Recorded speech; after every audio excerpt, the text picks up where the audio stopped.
My name is Matthew Thurman. I'm going to be your host today. I am a wealth advisor and CPA here at HHM. Today I'm joined with Joel Freund. He's going to tell a little bit about what he does here at the firm, and we're going to discuss fraud and detection and prevention, specifically dealing with fraud. Joel, if you don't mind, kind of introduce yourself and tell people what you do. Okay, thank you, Matt. My name is Joel Freund, as he mentioned, and I am a management advisory services. I work in management advisory services here at HHM. I spent 7 years in public accounting, 5 years in private accounting, and 16 years in the FBI. I got my Master's of Taxation from University of Central Florida, and I got my undergrad in accounting from Auburn University. Awesome. Today we're going to talk about fraud, and I want to start maybe high level on why do you think, and from your experience, that people are incentivized to steal, or what causes employees to want to steal from a company? So a lot of the times, the reason why employees steal, even good employees steal, is because they feel like there's no other way to get out of a situation that they're in. And a lot of the time, it has to do with financial pressures. And a lot of those financial pressures could be they're addicted to something, or they just got themselves in under their heads as far as a car debt or a mortgage or something like that, or maybe their kid or a parent has to have a medical procedure and it's going to cost a lot of money. And that is usually when people start turning to fraud in order to supplement their regular income and other sources of income. When you're going to a client or when you're going into a situation that you've been called in on, what are some common red flags that you see, not necessarily just with people's situations, but also the way businesses are set up that may cause or incentivize people to commit fraud?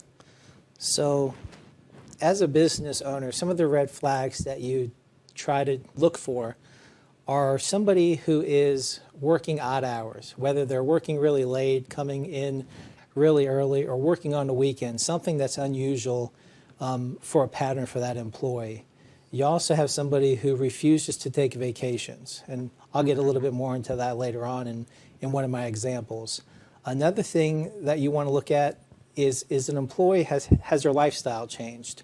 Are they driving a really fancy car? Are they wearing fancy clothing? Are they talking to people about large purchases that they just made or vacations that they just took?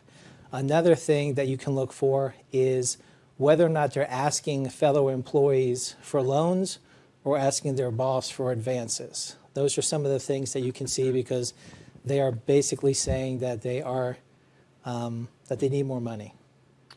So now we've kind of been generalized. What's maybe a specific example that you've experienced from your work history?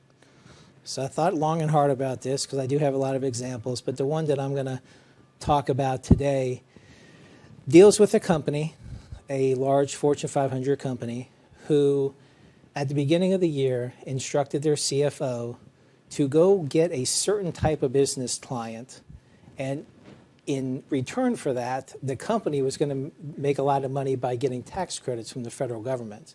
So they said, go get this certain type of client. It was basically minority-based or foreign clients. And if you do that, then we get a tax credit on the back end of it. And based upon how much you bring in, there'll be a nice sized bonus waiting for you at the end of the year. So the CFO thought it was great. So he started trying to go out and marketing those types of companies.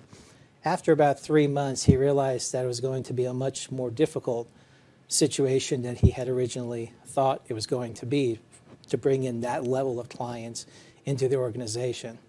So he really never told us why or how long it took him to come up with the scheme, but he decided he was going to get family members as well as acquaintances, ex-business partners involved. So he had them set up basically shell companies throughout the world, and they would generate invoices, send them to this company.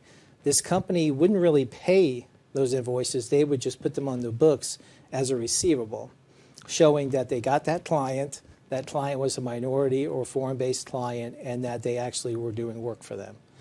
At the end of the year, the CFO blew the metrics out of the water. He got his bonus. The next year, he unfortunately had a family emergency, medical emergency, where he had to take an extended leave of absence for, I believe it was one of his parents. While he was out, they had to bring an interim CFO in to the business in order to make sure that nothing fell off as far as how long he was going to be gone. That individual started looking at the financial statements. He started questioning entries as well as businesses that had been brought in the year before. Nobody really had answers within the company at the time, so they did a bit of an investigation themselves, and when the CFO came back, they had a long list of questions waiting for him in order to find out a little bit about what was going on. So he basically refused to answer any of their questions, or he lied. And at that point in time, they fired him, and they turned it over to a law enforcement agency to conduct a thorough investigation. Upon coming into that business, conducting a thorough investigation, that's when we found out that those shell companies had been set up by not only his brother, but as well as many friends and ex-business partners. They extended across the world as far as where the businesses were registered and incorporated at. It was about $14 million that he brought in that were completely bogus, and he got paid well in excess of $2 million bonus for the fraudulent activity that he had done. And at the end of the day, he 100% said that it was the company's fault. The company had put pressure on him, and even up until the day that he was prosecuted, he said that it was the company's fault and he had done nothing wrong. Wow.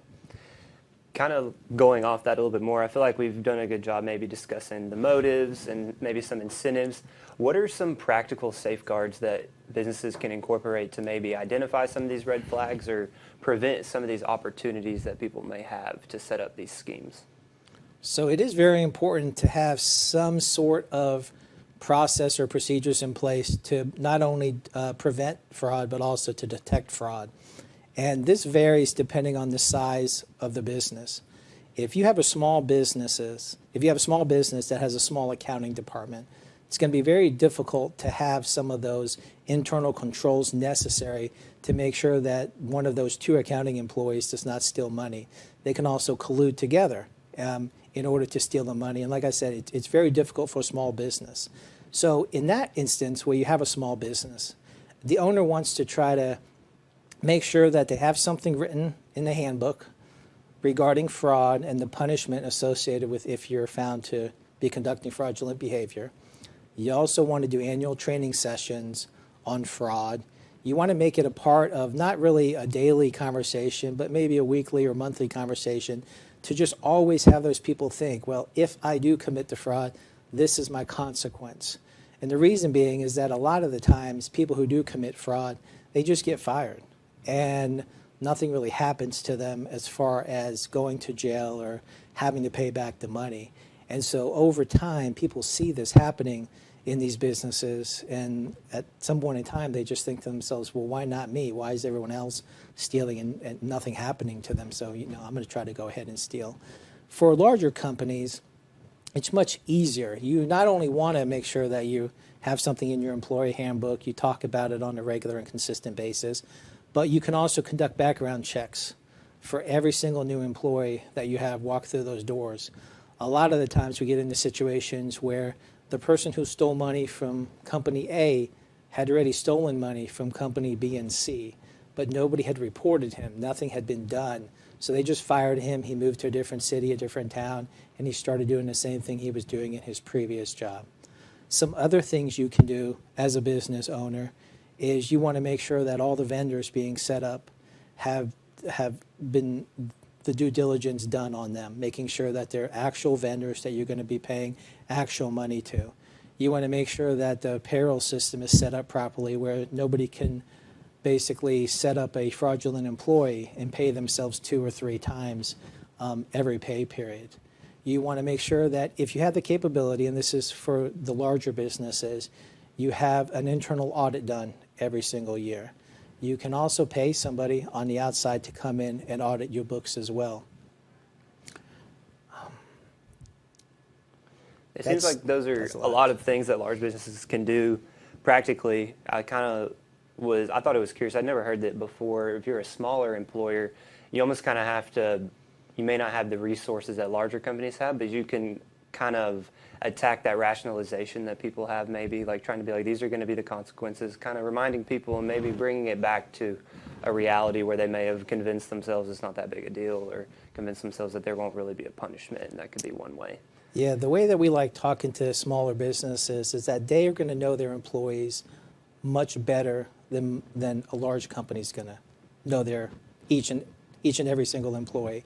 So if you know your employees and you see those changes in behavior, the patterns changing as far as what they do and how much vacation they take and all those things that they do, you might have a better ability to judge who are those individuals that are most likely to steal, which of those individuals might be in a circumstance where they see no other way other than to steal from that company. Gotcha.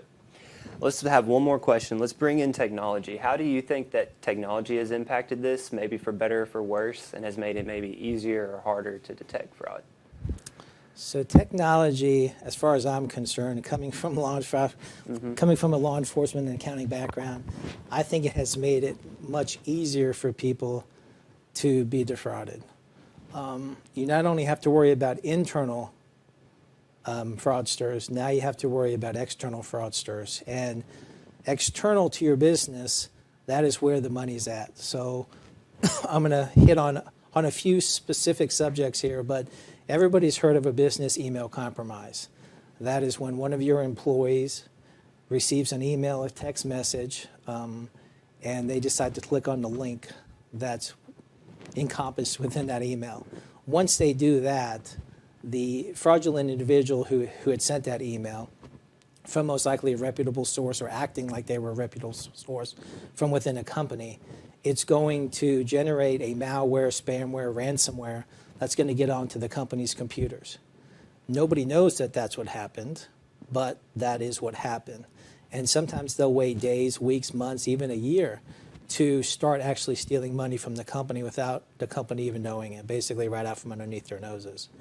And there's other things that people can, I'm not going to go into detail today, but some things that you might just want to look up because it's most likely has happened to an employee at your company or will happen. But those are called phishing attempts, that's spelled with a PH. There's also spear phishing, also with a PH. There is vishing attempts. There is smishing attempts, as well as whaling attempts. And those are all done via the internet. And the criminals out there today are very good at going on social media, finding a Facebook page, whether it's the CEO, the CFO, some C-suite level employees, and learning everything they know about that individual. Then they can turn around and act like that individual when they're talking to the employees who have access to the financial records and the financial bank accounts. And it's very difficult for somebody to determine if it's really the CEO sending me this email or not. That's why we always ask employees, if you get a weird email from somebody, just give them a call. Make sure that that's what it is. Verify that email and what it's telling you to do really came from that person that you think it came from. Awesome. Well, thank you so much for sharing. Joel's written an article. It's on our website. It's about fraud prevention, detection, everything that we talked about, and it goes into even a little more detail and some more examples. Thank you guys for watching today. We hope that you're able to get something out of this, learn something new, and we look forward to seeing you guys in the next one.